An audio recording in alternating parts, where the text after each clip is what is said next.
Ով Տեր, իմ Աստված, ես քեզ եմ ապավինել, փրկիր ինձ իմ բոլոր հալածողներից եւ ազատիր ինձ, որ այրուծի պես չհոշոտեն իմ անձը ու պատառոտեն եւ ազատող չլինի, ով Տեր իմ Աստված, եթե այս վատ բանն եմ արել, եթե անիրավություն կա իմ ձեռքերի մեջ, եթե չար եմ հատուցել ինձ հետ խաղաղ եղածին, եթե կողոպտել եմ զուր տեղը ինձ նեղացնողին, ապա թող թշնամին հալածի իմ անձը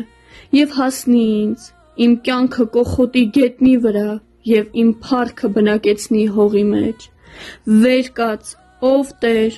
քո բարկությամբ բարձրացիր իմ թշնամիների կատաղության դեմ եւ արթնացիր ինձ համար։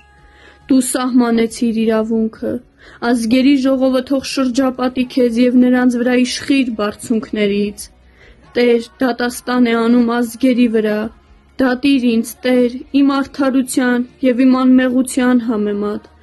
որ կա ինձանում, թող վերջանա ամբարիշտների չարությունը եւ հաստատիր արդարին, որովհետեւ դու, ով արդար Աստված, սրտեր ու մտքեր քննող ես։ Իմ վահանը Աստված է, որ փրկում է սրտով ուղիղներին, Աստված արդար դատավոր է եւ Աստված ամեն օր բարկանում է ամբարիշտի վրա։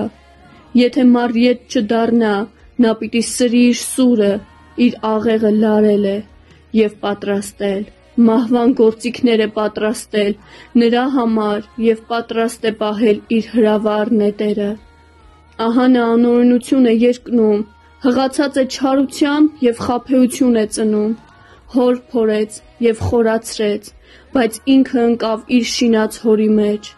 Նրա չարությունը պիտի իր գլխին գա, նրա անիրավությունը իր գագաթի վրա պիտի իջնի։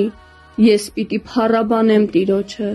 իր արդարության համար եւ սաղմոս ասեմ Բարձրյալ Տիրոջ անվանը։ Ամեն։